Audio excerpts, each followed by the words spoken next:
this movie's legendary for a lot of reasons, man. The punk rock characters, it's actually a really well-made, like, funny, campy zombie movie. Mm-hmm. It's got some of the best zombies. It's the first time that I remember them ever talking at all. Well, let's talk about that real quick, because I do have a question. How many zombie movies were there between Night of the Living Dead and Return of the Living Dead?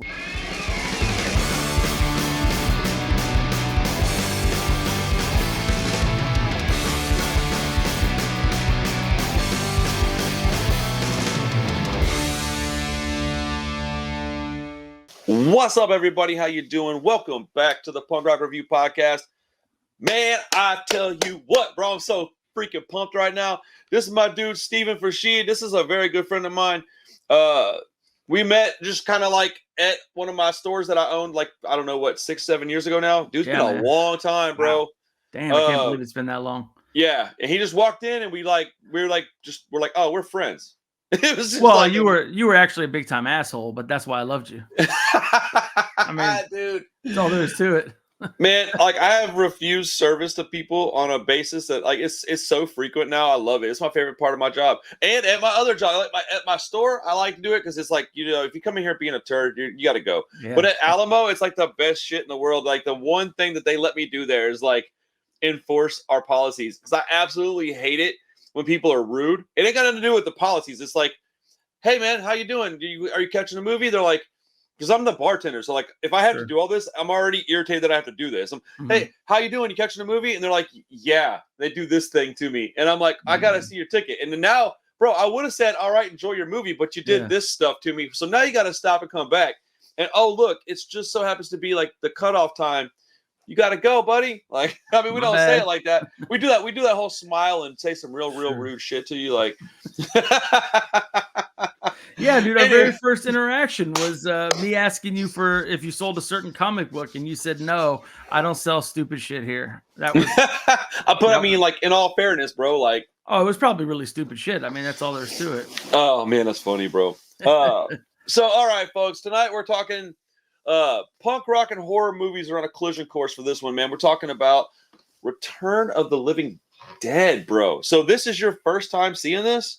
Yeah, I mean, if you've ever seen any of our shows together, I think the appeal of having me on here is the fact that I'm not like a horror guy. I don't see this stuff. I've never seen this stuff. I've never seen Night of the Living Dead, so I don't think boring. I don't think I needed to see that to see this. Everything that I needed to know, they kind of explained to me in the first 10 minutes of this film. So no, I had never seen it, but a little spoiler, I'm glad that I did.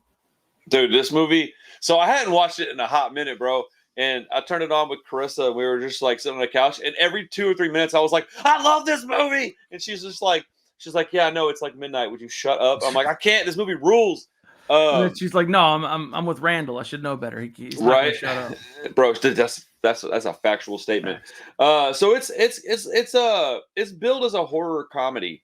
All right, 1985. It's been like, dude, how many years since Night of the Living Dead? 20-something years. Yeah. So you have Night of the Living Dead, which is the OG of OGs zombie movies. It's the originator. It's a necessity, right? But it's kind of boring, man. It's kind of a boring movie. It's in black and white. Like, I get that we need it. We also needed the Clash for Rancid to exist. I don't like I'm not here to like crap on them, but like I don't really care for the Clash. Bro, I've had to really like reel in how I talk about bands because people get super upset.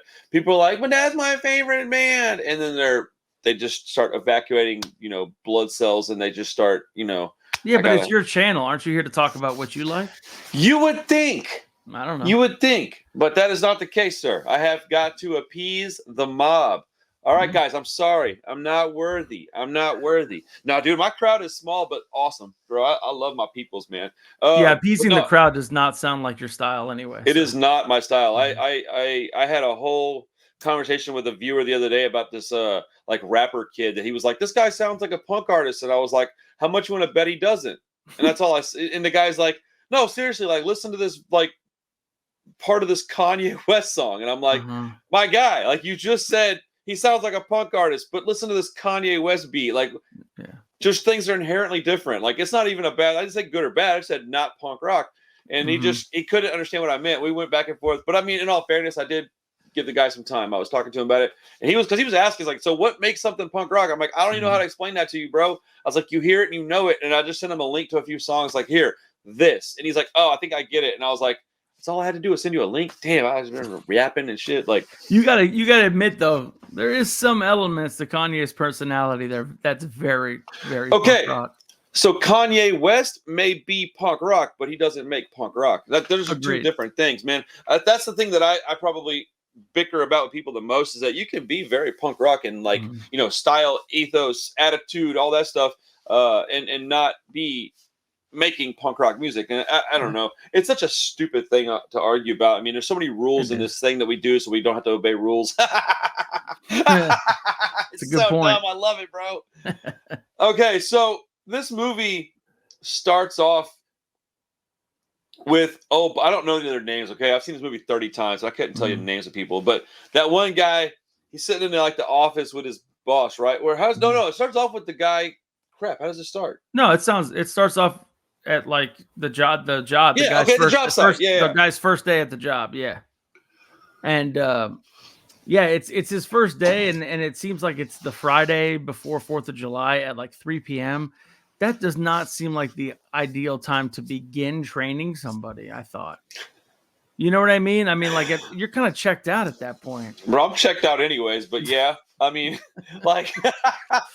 Also, I really don't know why it had to be 4th of July weekend. I thought that was going to come into play.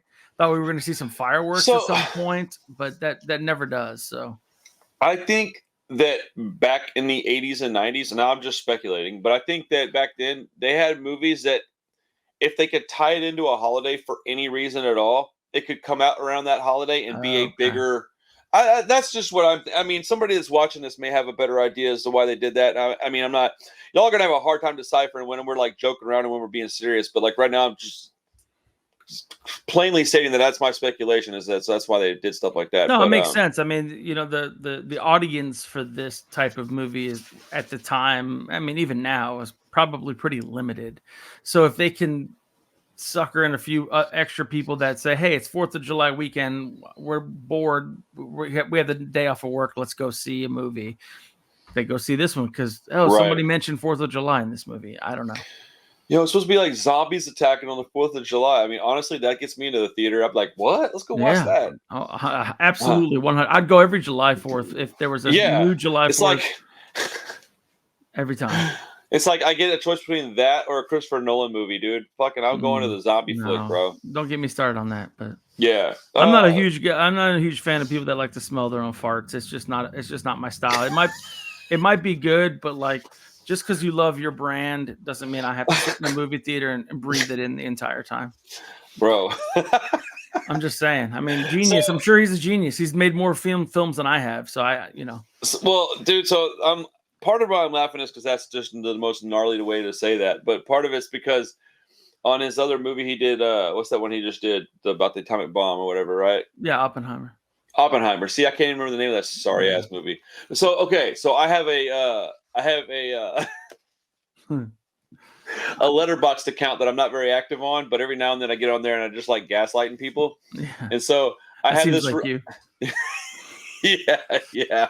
I have this Oppenheimer review where I gave it like half a star and I gave it like all these reasons, but I never watched it and like nobody understood. I gotta read this.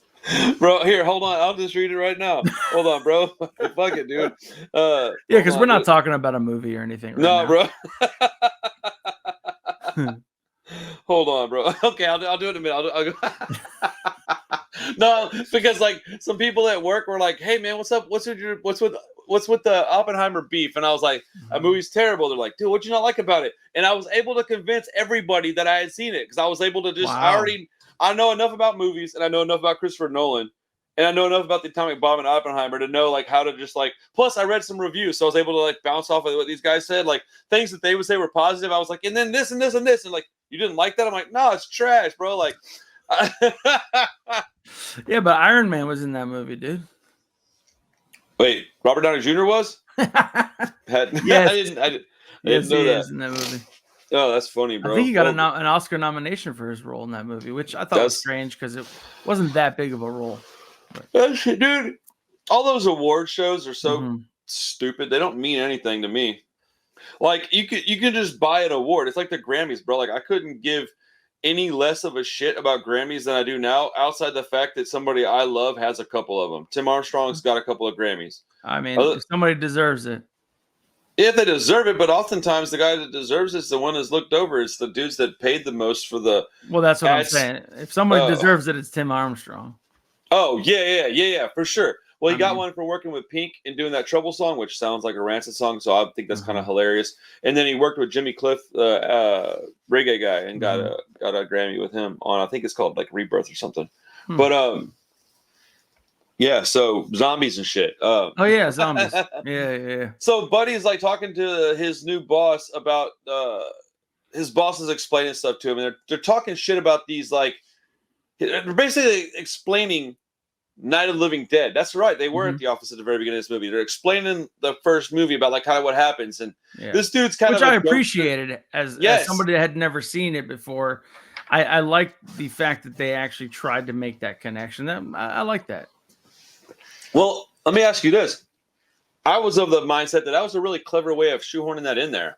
100%. I agree. I thought that was cool.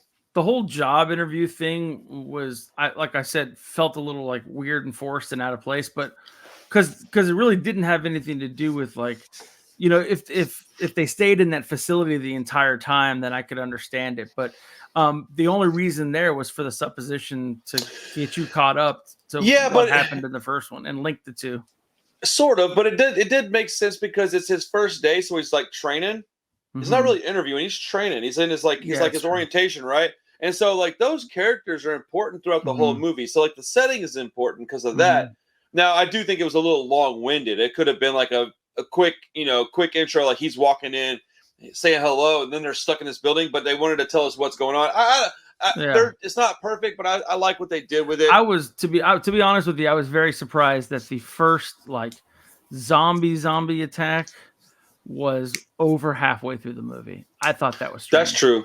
That's true. I thought that was a strange choice. In hindsight, the movie works, but I thought that was a really ballsy choice there to spend so much time on this build up and this backstory. And I mean, they spent a lot of time on the punk rock kids, like leading up to it. Yeah. And I think that's because I think this movie, okay. I don't know any of this to be true, but it feels to me like they were looking at things because back then in the middle of the 80s, you could already tell what cult classic status is. And if you got the opportunity to make something with the Living Dead in the title, but you were still on kind of a low budget, and you could get Leanna Quigley in there, and you could get her to like.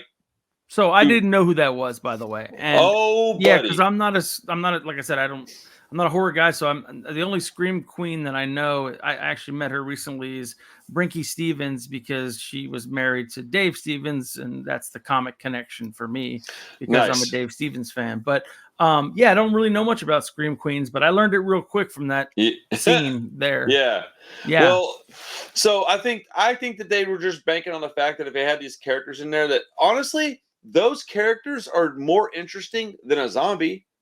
Because I mean, at least she was. I'll tell you that much. Well, she definitely was. I mean, you know what sucks too? Because I know for a fact that she didn't get paid any more than any of those other people, but she was naked the entire fucking time. I mean, they, like you see a scene in a modern movie like that, and she does this weird thing where she rips her clothes off and starts dancing on her grave, and you're like, okay, that's a cool, interesting scene. They got flares, and I like the scene. And then they cut. When they come back, she's wrapped up in something. Oh no, not this one. She stayed naked and I mean full frontal nudity, very, very Barbie looking there. I mean, there was there was no detail there. I didn't know what was happening. I thought she had like some kind of pantyhose on. I mean, she was full frontal.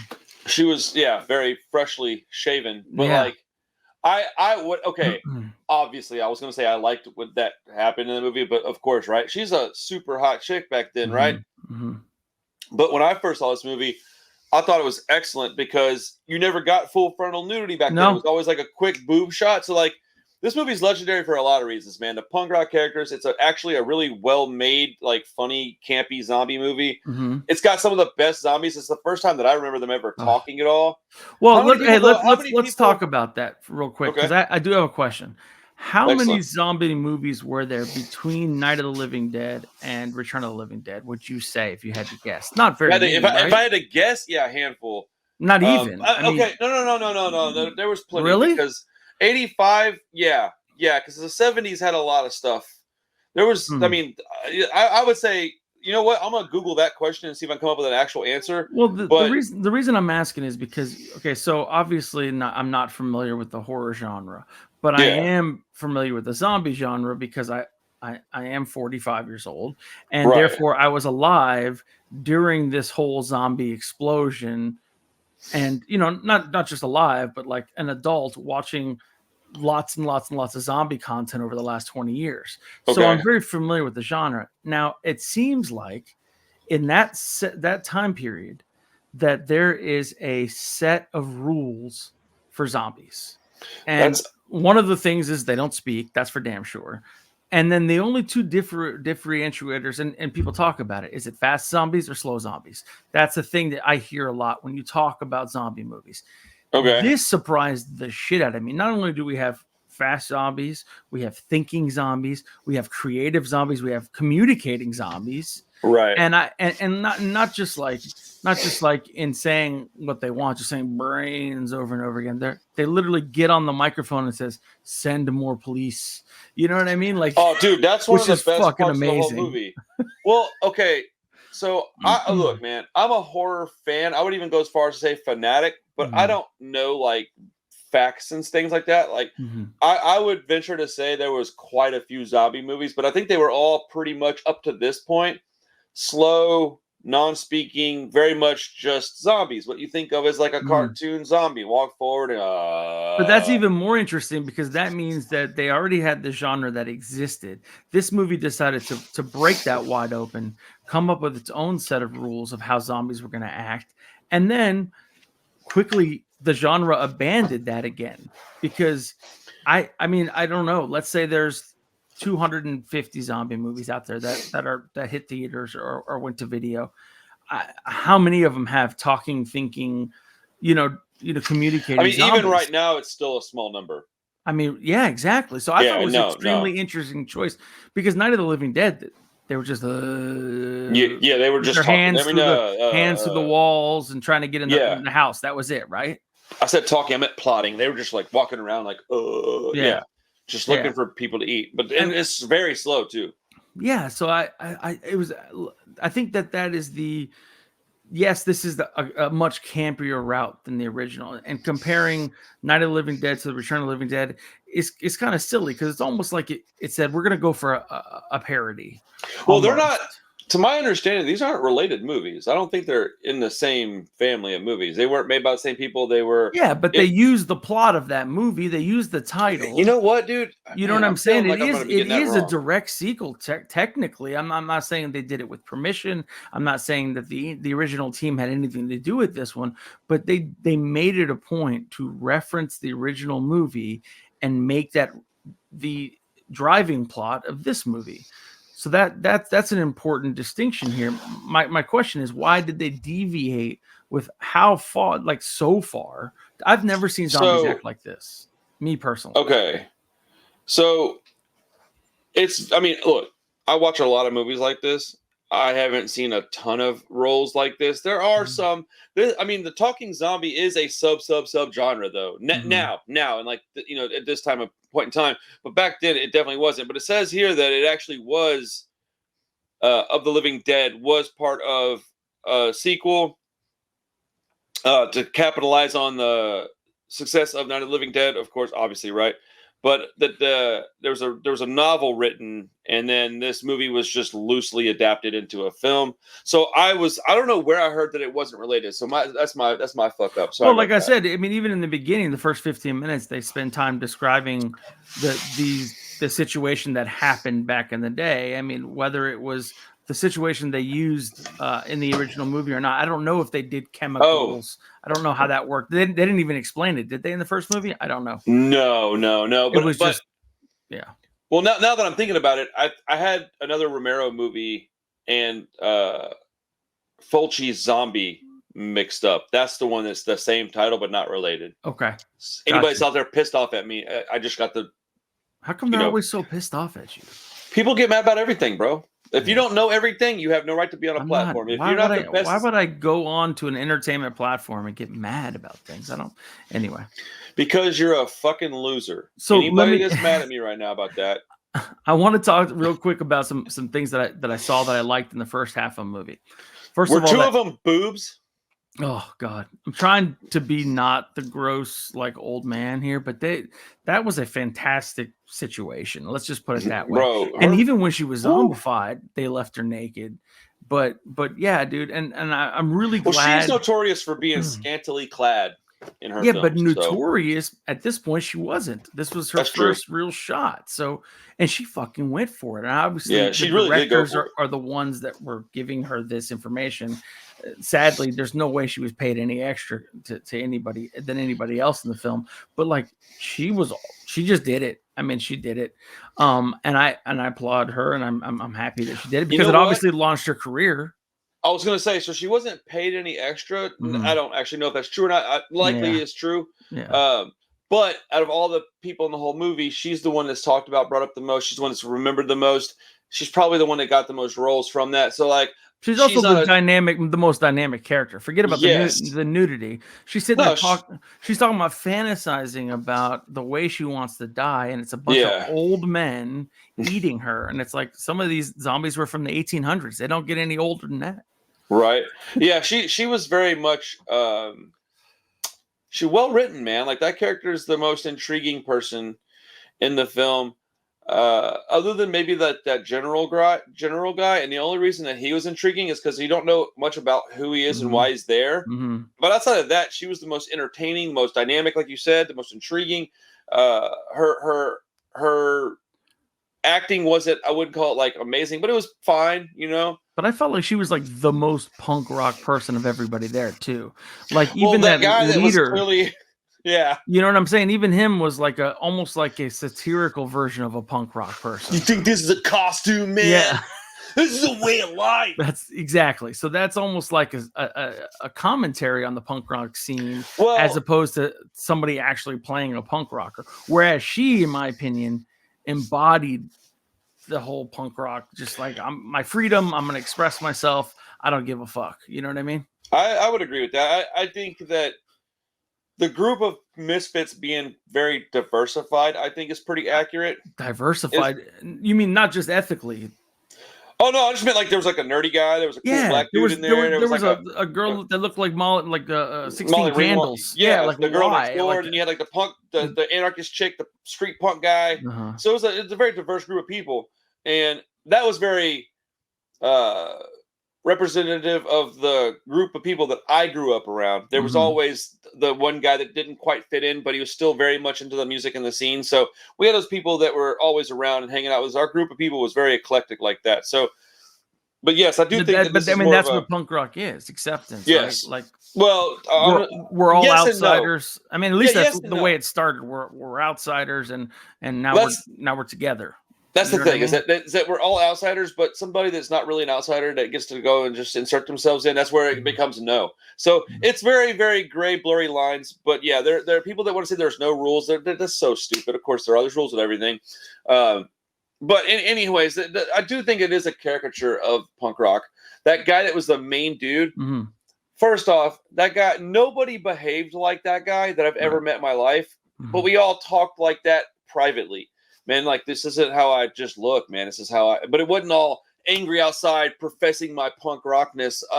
You know, it was like talking with your buddies, like, yeah, I don't understand why they don't like this shirt. Who gives a shit what I'm wearing? This is just who I am. But yeah, it was a caricature of how we really felt inside.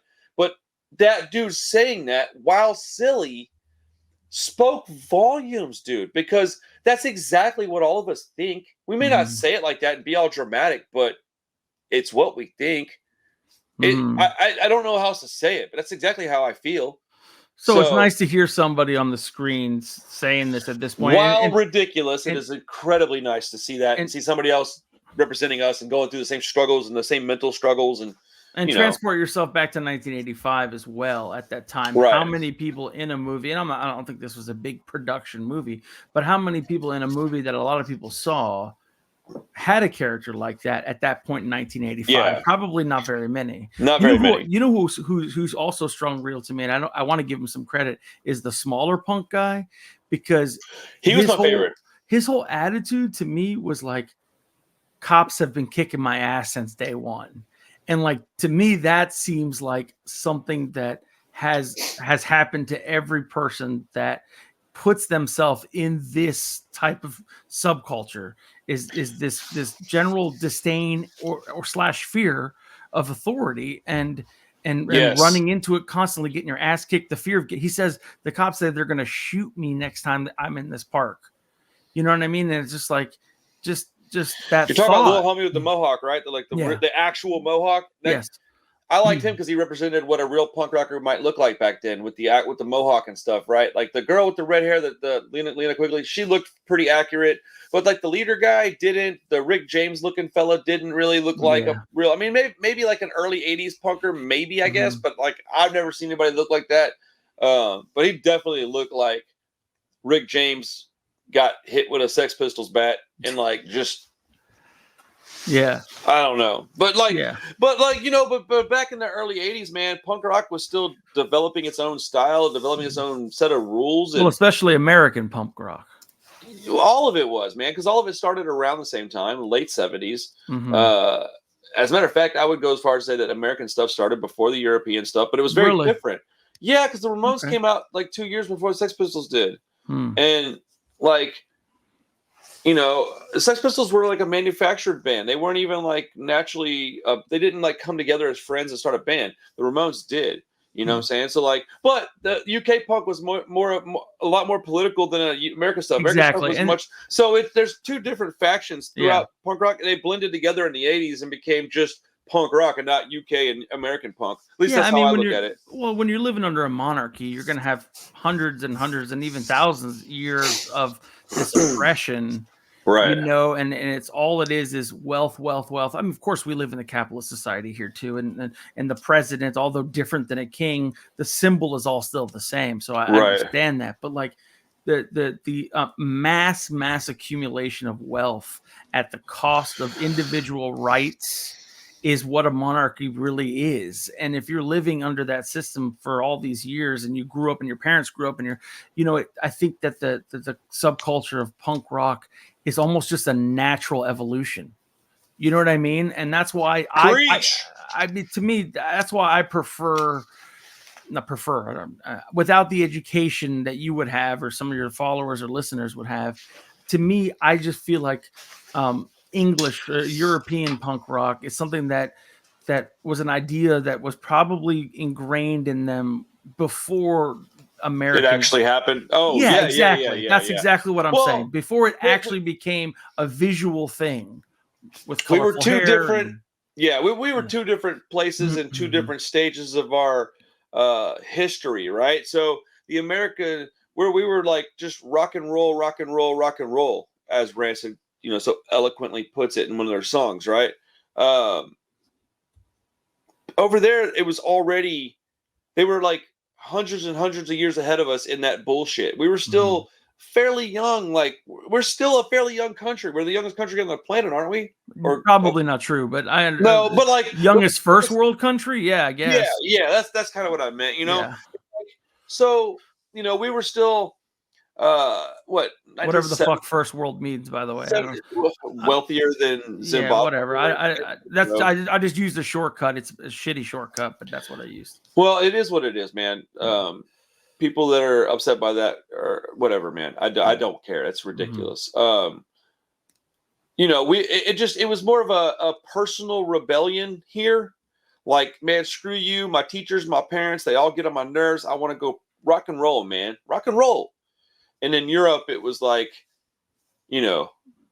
anarchy in the UK. Like, it was like they were wanting to rebel. Fuck authority at all costs. Yeah, I think down here it was just a smaller thing. And back there, they wanted it to be a grand movement. And down here, it was a personal movement. And then it intertwined and became the movement. And that's just the way I look at it personally. I mean, I'm not going to claim to be the knower of all. I think that You know, I don't know. People argue about this stuff all the time, and it's fun to argue about it, but it's also real silly. But and I'm the last person that should even be commentating on it. It's not even a little bit, sir. Like, that's not true at all. Yeah. Everybody that sees it, is around it, has ever experienced it, has a right to talk about it. Like, I'm not going to gatekeep to that degree. It's fucking crazy, man. Like, if you have an opinion, if anywhere on the internet it's safe to talk about that, it's here, man. Like, look, I may not agree with everybody, but you're welcome to come over here and say some stupid shit if you want. Not you, but like the collective you. You know, if somebody wants to come in here, I have a bunch of I've been doing a lot of OI content lately, right? That brings out a bunch of fucking idiots, man. You know, and you want to be a dumbass, I'll probably block you, but you can do it. I'm not going to tell you not to. I'm going to tell you, hey, I don't talk about that here. That's not how I roll. I ain't with that shit. And if you continue to do it, hey, look, I gave you the hint. You weren't able to read, so I blocked you. But like, you know, you can have an opinion. Everybody's allowed to have an opinion. That to me is like the base of what I live by. Is like, you're allowed to have your opinion. You know, it's freedom of speech, freedom of opinion, freedom to be who you want to be. Now, if I observe you being a big piece of crap, I will address that. But I like to know who's the piece of crap and who's not. Dude, say it out loud. Like, be yourself, man. Litmus tests are needed, bro. I want to know who I'm dealing with, man. I don't want to be, because in the shadows, man, people be doing some wild shit. I want it to be brought to the light, man. I want to know. I want to know, man. I mean, it's for me, as far as like speaking on the subject of what it is and what it isn't, I'm not the authority, but just because neither am I. Let me be very clear about that. Just because I'm not completely submerged in this subculture, I still think that a lot of the ideology is something that I could definitely get behind.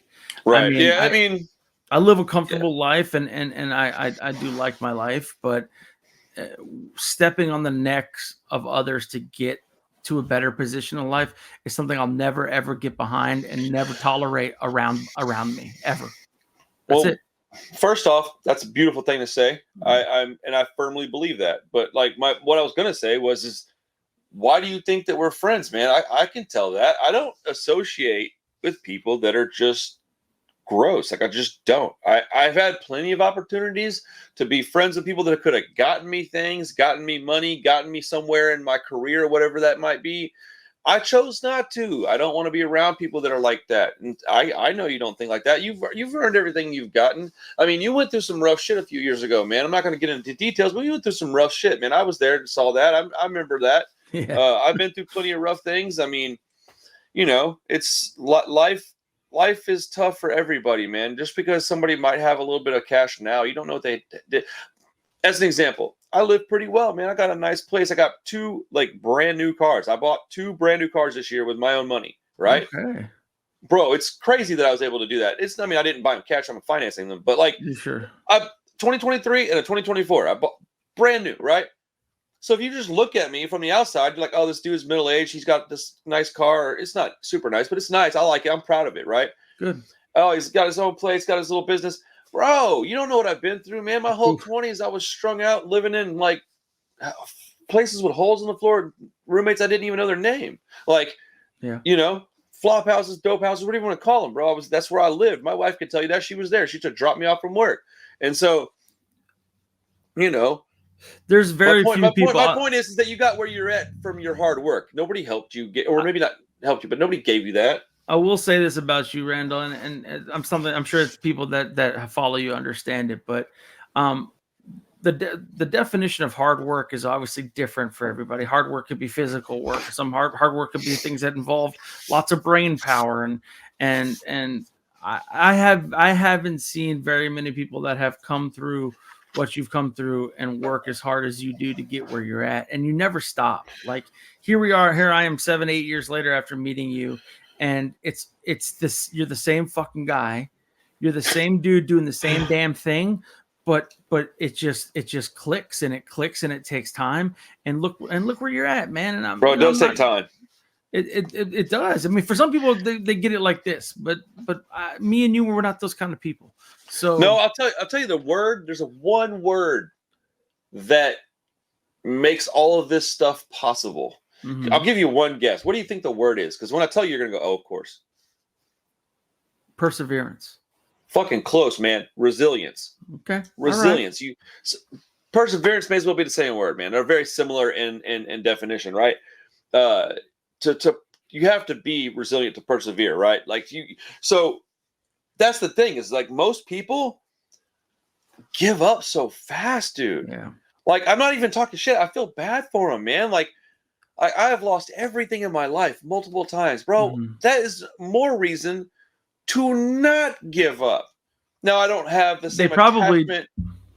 I'm sorry. Go ahead. No, you're good. I was gonna say I don't have the same attachment to like physical things that I once did, but I do want to try harder. Is my point. So I want to leave more behind. I want to let my kids leave them happy, healthy, and hopefully, secure financially if I can make that happen somehow.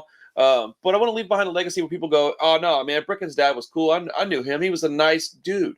He helped people out." That's what I want to leave behind. And but I also don't want to work for people, man. I've done it too many years, bro. Yeah, working for other people that own these big companies, it's fucked, man. If I can get written up for talking like this, because that's just how I talk at work, I don't have any desire to. I don't want to work for somebody else because nobody gives a shit about you, anyways, man. When you're at your job, dude, if you got a job, understand that your job does not care about you at all. It's unfortunate, man, but it's the truth. They might care about you on the individual level, and they like you, and they want to help you if they can every now and then. But if push comes to shove, there's no question. Nobody's going to have your back. You're on your own. That's for fact. Yeah. But listen, we are talking about a movie, and I wanted to say something. Oh shit, we were totally free. The first half of the movie, although I thought was a little slow, and it took a little bit long to get to the meat and potatoes, there were a couple things that I really liked. The original scene where they open the canister and that face melting scene, that was nice. I loved it. That. Very Evil Dead, very it was indeed. Yeah. Raimi. Yeah, absolutely. I really like the split dog, even though I cannot stand animal cruelty. I can't watch it. If somebody's hurting an animal in a movie or anything, I have to look away. That's just how I am. But when that dog was yelping, that half a dog was yelping, and they were trying to put it out of its misery, and did a terrible job of doing that because, of course, it was made of rubber. But I really like first of all the practical effects were I mean amazing. That practical I don't know what it was. It looked like a mannequin. It was that corpse that came to life that was in the bag.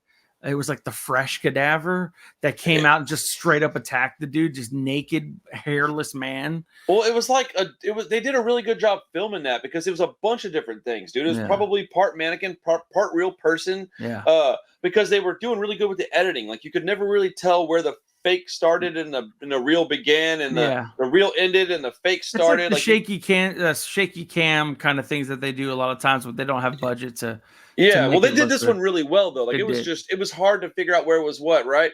And I thought that the choice of filming down below that shelf so it was the foot, so they didn't have to worry about it being a real person. It could be a real person because it's just his feet. So you just see it moving around. Doesn't have to look like a zombie back then. You know what I'm saying? So, like, just smart choices were made with that part. I like that, too. Cutting his head off and having fantastic scene. It was chaos. Agreed. We talked. What's her name? Leah. How do you Lena Quigley. Lena Quigley. I mean, everything about her in the first scene I liked, including her ridiculously hot body. But, bro, hey, look. I do want to point something out.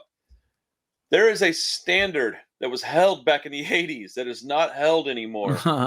Dude, the way she was shaped was preposterous. Well, like it was 10 out of 10 out of 10.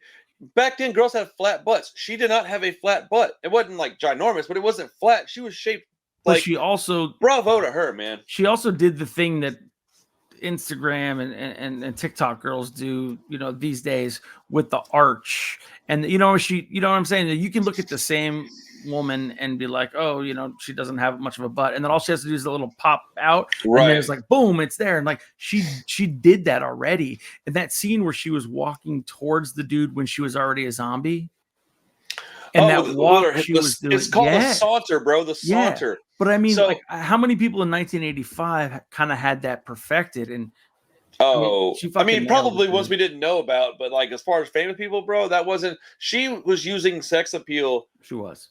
to her benefit to like the nth degree, and I think she's probably lived an entire life of, you know, whatever I consider it success due to that, right? Fucking bravo. So here's the thing: the first day that I ever saw my wife, I was at HEB grocery store, and I was walking down a hallway. Shout out local Texans. Absolutely, man. I was walking down the hall, and she had to like cross in front of me to go down an aisle. And I remember I was like, I probably was on an iPod at the time. This is a long time ago, and I'm listening to music. I was going to a break. I'll never forget it. She walked past me, and I remember like seeing like feet go past me. Right, I'm a people watcher, so if I see somebody walk past me, I always look up, doesn't matter who they are. And so I looked up, and I remember thinking like, "Damn, those jeans." She had that same walk, dude, and that's exactly what made me go talk, bro. And my wife is shapely, bro. She's curvy, but I was like, oh my goodness, yeah. And then I, got told fuck off a couple of times. She was not trying to go on a date with me, bro. and then what do we talk about the word of the day here for Randall? Resilience and perseverance. Yeah. Well, and to be very clear about that, folks, that did not mean anything sketchy or shitty, man. We ended up married, bro. I asked her to go to dinner with me, and she told me no. Yeah. We became friends. I asked her out a little more. She kept telling me no. It became kind of a joke.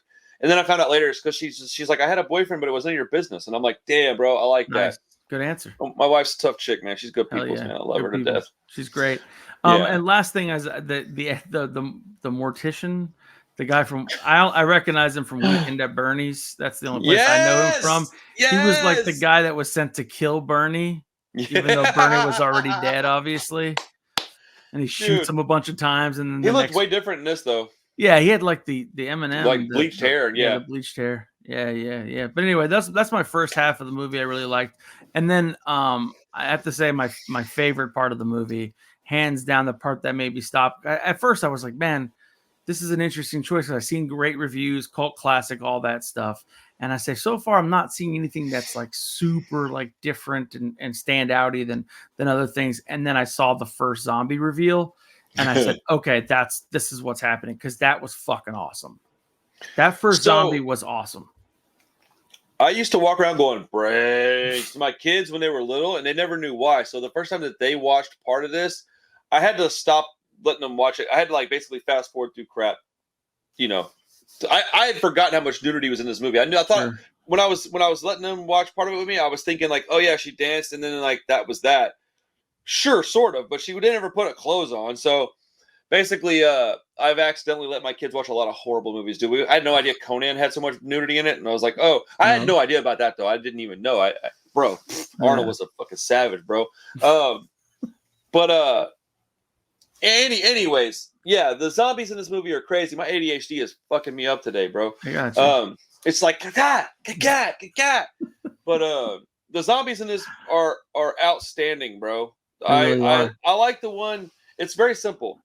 What really caught my attention was out of the trailer. It's not the trailer for the movie. Mm-hmm. When the skeleton pops out of the dirt and it goes, "Do you want to party?" Yeah. The use of that song with that movement is so perfect that it's like it made the trailer, it made this. It's in cut scenes. It's that. I mean, they showed that zombie twice in the movie.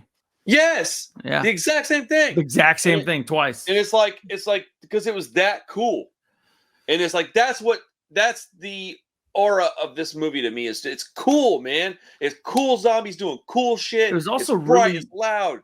It was surprising to see the diverse amount of different types of zombies. So we've got, just basic skeletons that have been dead for 200 years or whatever. We've got, fresh bodies. We've got people that died but didn't die and still have pretty much full faculties of everything. There's all kinds of crap in this movie, man. Everybody was a different version of like a zombie we've seen throughout the years. We even see that half zombie, which is to me, the first time I saw that was in the first episode of The Walking Dead, when he's walking through his hometown and he looks over and the lady in the park is just like crawling her torso towards him. In this case, they tied her up and they interrogated her Bro, there were so many cool things about this movie because I think that they were trying to show zombies in different points of decay. Mm-hmm. Because if you have a zombie that's 200 years old already, it's going to be like a skeleton. Yes. You got one that's 6 weeks old, it might be like, oh no, I'm coming for you, bro. Right. But like the one that was in the ambulance and it was like, send more paramedics, and then he said, send more cops. Yeah. That's like, in my opinion, that might be the greatest. That's a top 10 zombie moment, in my opinion. It's weird because it's a talking zombie, which is something that I'm really haven't ever seen. Yeah, but it's so clever that like if you're gonna have a zombie talk, make it do something like memorable, right? That's memorable. That was. And Brains is very memorable. Brains, very memorable. Plants vs. Zombies. I don't know if it's a game you've ever played.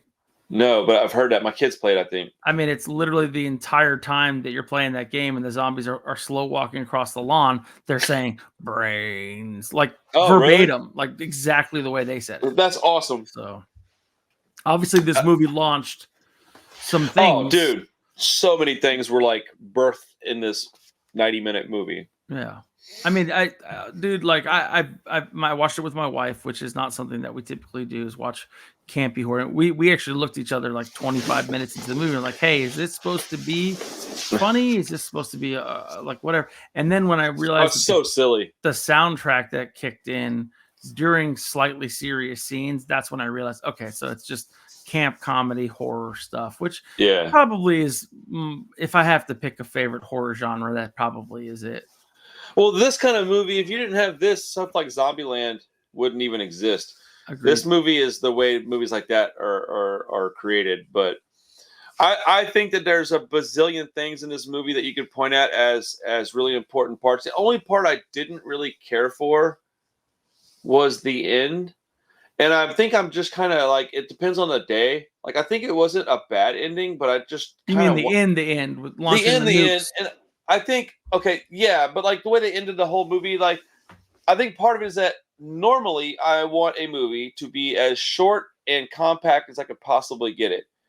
But this movie, I just love it from front to back. And so I wanted 20 more minutes. I wanted more chaos, more pandemonium. We're also going to be talking on this channel tomorrow. Not on this channel, excuse me. I'm Josh's movie. We do the movie podcast on Josh's channel now. Okay. And we don't do only horror movies, which is why we moved it over there so we can kind of diversify our portfolio. I obviously pick, mostly punk rock or horror movies, but we're doing that movie Suburbia. Have you ever heard of that? Yeah. Okay, so that's the one where they're looking at the neighbor. No, it's a bunch of punk rock kids that are like basically like it's like The Outsiders meets shit. I don't know, dude.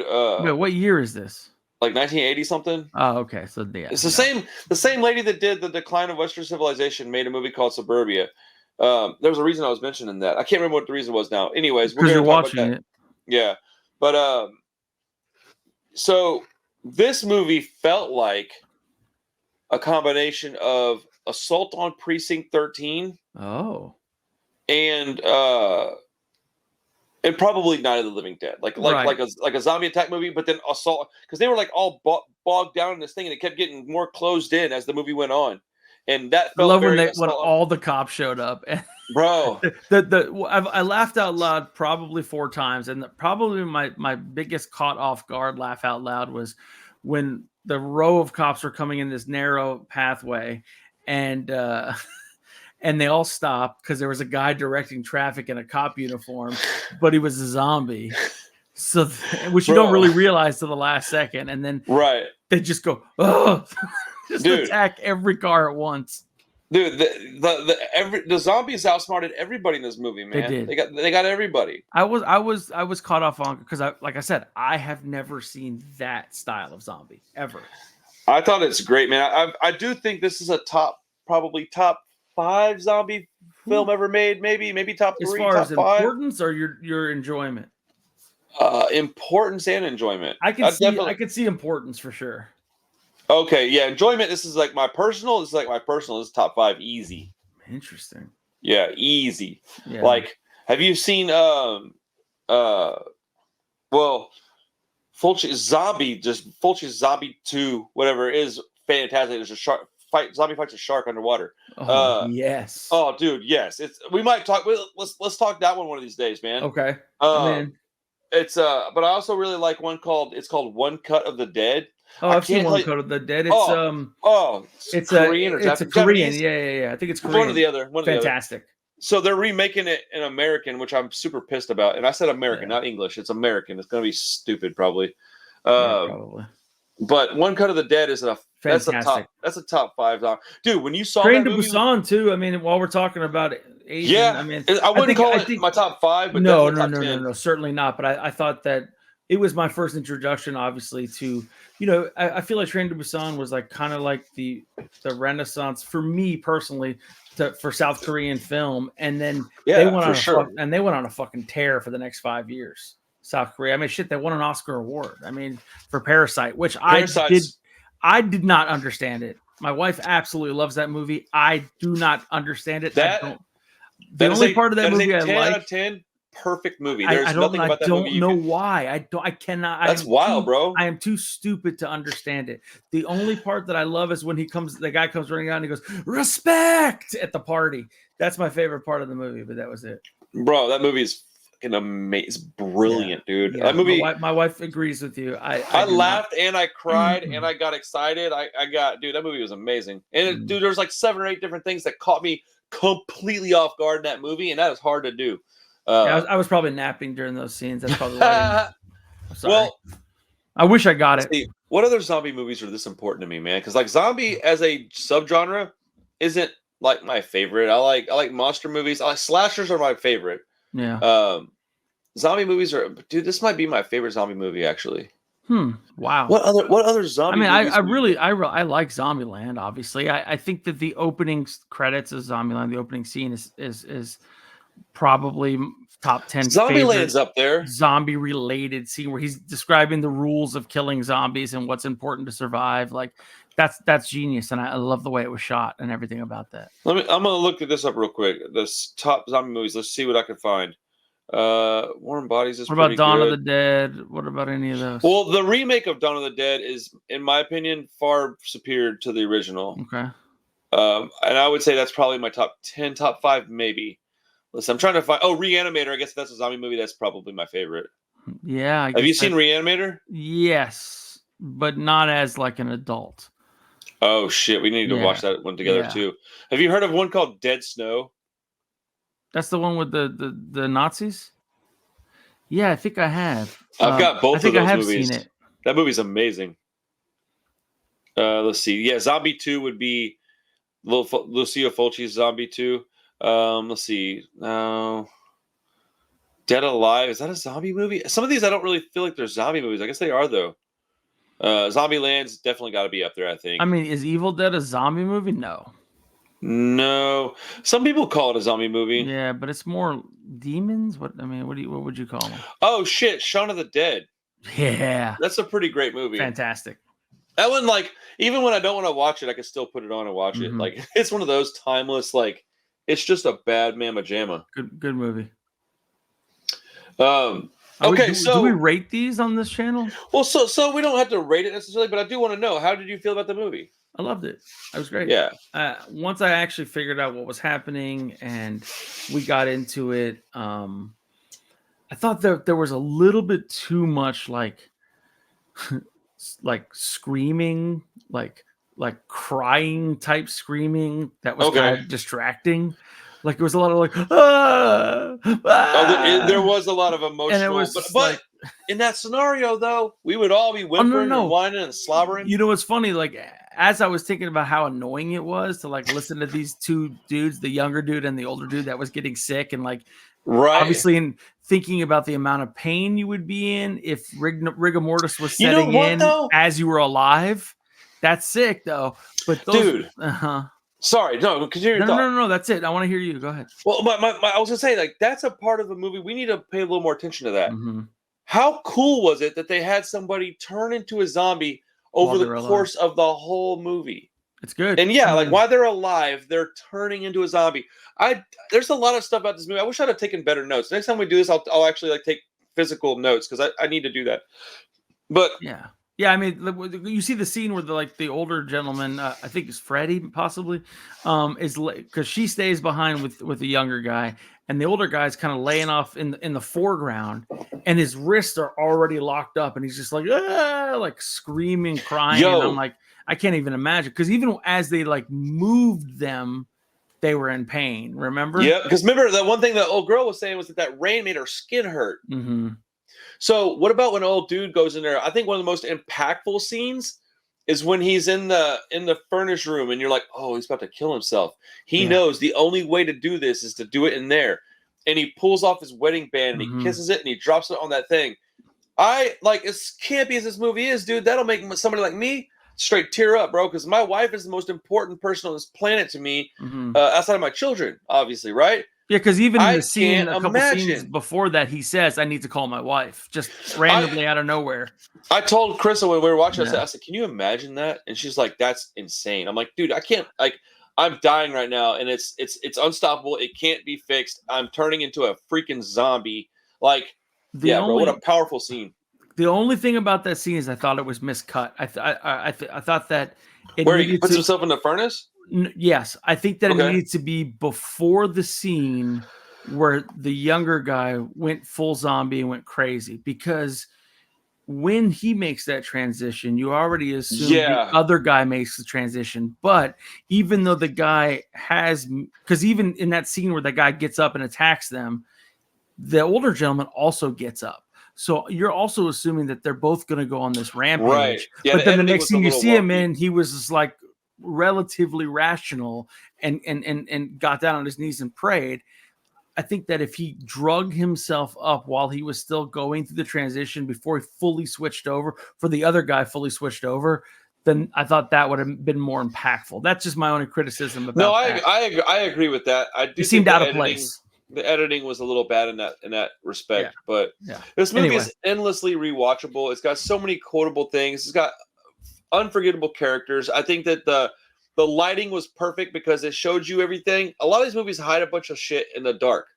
This movie was like, bam, you're going to see everything, for better or worse. You're going to see all the skin, the practical effects, dude, I mean, I don't know, man. I really love this movie. I watch it probably once every couple of years, and I never get tired of it. Now, if I watched it more than that, I might get sick of it. But I mean, there's, well, no, dude, you can't watch a movie like this every 6 months. I mean, I guess you can, but I literally. There was also something that I totally forgot to mention, and it's completely irrelevant, but they made it a point to talk about how hot it was. And I said to my wife, I said, why do they keep talking about how hot it is? It has nothing to do with anything. And then I think I figured it out. If you looked at a couple of the actors, they were fucking sweating profusely. And the girl was fanning herself. And I truly believe it was just fucking hot when they were filming it. Oh, probably. And they had to like make up a fucking excuse because they tried to, like, I don't know, what are we gonna do? Like, look at this fucking guy. I mean, that dude was fucking listening, and it had nothing to do with anything. Like, he didn't just fight somebody or anything. He was just sitting there talking to the other, sweating his ass off. And I was like, oh, that's fucking genius. They just put it in the movie because they couldn't do anything about it. Right? People keep saying that. You're like, dude, cut. Would you stop saying it's hot? Exactly. Like, I can't, dude. It's 106 degrees in here. And they were like, you know what? Fuck it. It's hot. It's hot in here. It's hot in the movie. Go for it. I love it. Dude, I don't know. That's a good point, though. I mean, filming these low budget movies, the Texas Chainsaw Massacre is notorious for having like miserable working conditions. It was hot, and that one guy was wearing the same outfit for like a solid week, and it smelled like, you know, he had like Jesus. Rotting actual flesh on it and stuff. So like, yeah, like dude, from animals and Texas such. Chainsaw Massacre 2 that you made me watch has to still be one of my favorite horror movies. I know that's blasphemy. That. No, it's amazing. Dude, Dennis Hopper just, oh my God, rolling in there just to try to save the day. Bro, an old buddy with the plate in his head. Oh my God, and the pervert It was like House of a Thousand Corpses meets Texas Chainsaw Massacre. It didn't. Yeah. It had nothing. It had no feel of the original movie. Which, if you're calling this a sequel to Night of the Living Dead, then that's a very similar comparison at this point. Yeah, I think in the 80s they were going for big bombastic color and crazy, Yep. and why not, right? The 80s were big bombastic, colorful, and crazy. That's what the 80s were, man. I know. I was there. I was sort of there. I was a little Yeah. kid.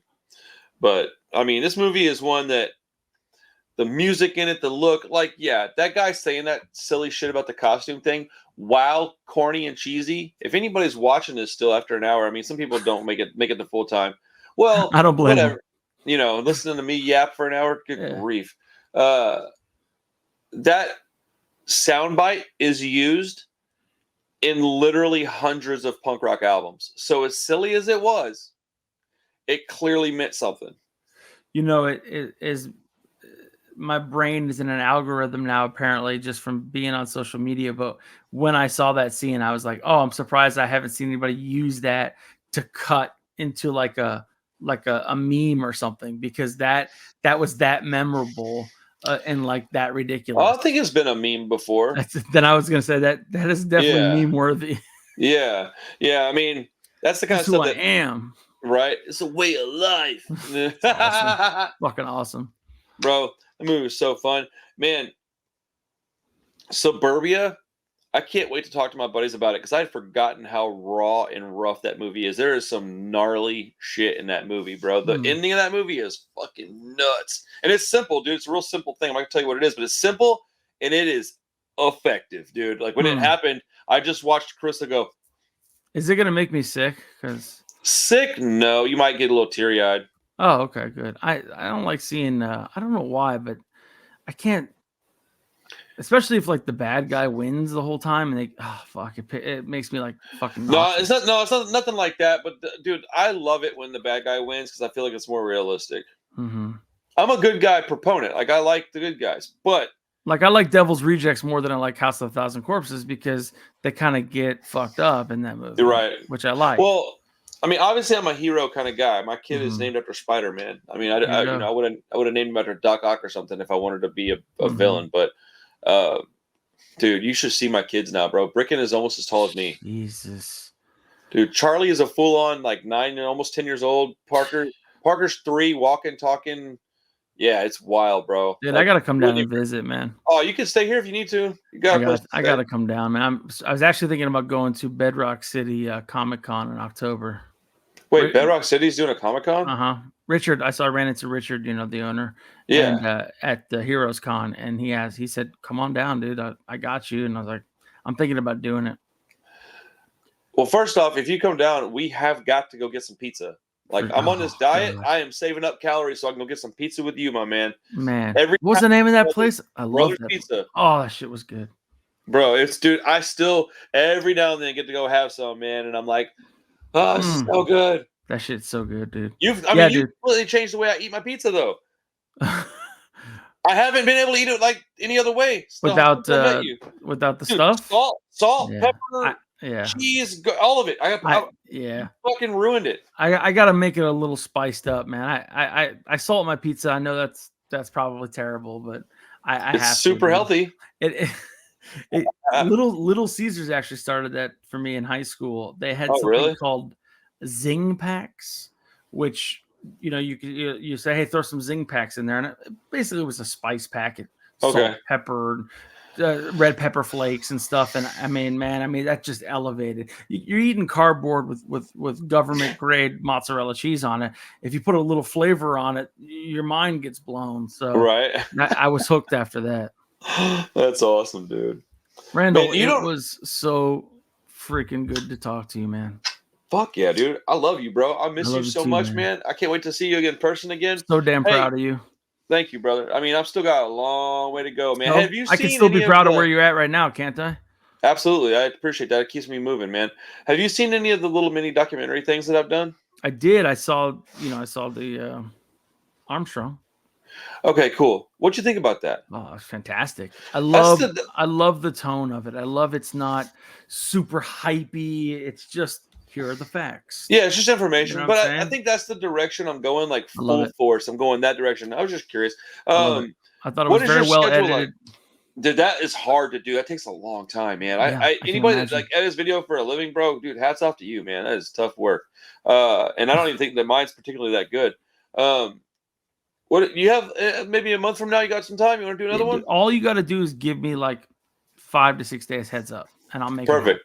happen. That's all I need. Well, I'll reach back out, man. Anybody that's interested in having us talk about a movie, this was actually kind of a more calm version of us. We usually cut up a lot more. It's just we haven't seen each other in so long. It's more of like a seeing the old homie, man. But you get us doing this regularly, we're gonna be fucking silly because that's the way that you should be, man. You should be having a good time. There's no reason to be serious all the time. We have enough of that in our daily lives. For real. Think about another punk rock movie that's a horror movie, and let's go over it. Oh, I'll come up with a list of 30 of them, bro. Yeah, really? dude. That many, huh? There's got to be, dude. Yeah, dude. There's one called God, it's the Dude, what about the one with the Patrick Stewart as the bad guy? Green Room? Oh, Green Room? Yeah. You can do Green Room anytime you okay. I've never seen it. I love me some Captain Picard, bro. So here, but he's the bad guy, right? Dude, he's the most bad guy. I couldn't believe he did the shit he did in that movie. I can't believe Sir Patrick Stewart is a bad guy. Bro, he's the bad guy. Wait, oh my goodness. Okay. You consider that punk now? Probably not punk, but at least it's music related. Yeah. That's very punk rock. Is it? Very punk rock. Dude, there's a punk band in the movie. Oh, yeah. I mean, yeah, I guess they are punk. The whole premise of the movie is that punk band gets stuck at a Nazi place. Yeah. Oh, that's perfect. Yeah. Yeah, dude. We gotta do that movie. What's today? Is today Monday? It is. So 4 weeks from now will be the 22nd of July. You want to just pencil that in? That sounds good. I like it. Green Room. Okay. 22nd of July. I'm excited. I've been waiting to see that. I've been looking for an excuse to see that movie. Legit one of my favorite more realistic movies. This is way dude, this movie is brutal. It's so good. Okay. Let's go. Hell yeah. All right, y'all. We'll have Green Room up next, man. In about a month, man. I'll see you soon, Steven. Thanks for hanging out, brother. Randall, always a pleasure to talk to you, man. Keep doing fucking what you likewise, my friend. It's good seeing you, man. Let me know if you need anything from me, bro. Anytime, brother. Thanks. All right, everybody. Y'all take it easy, guys. Later, man. Peace.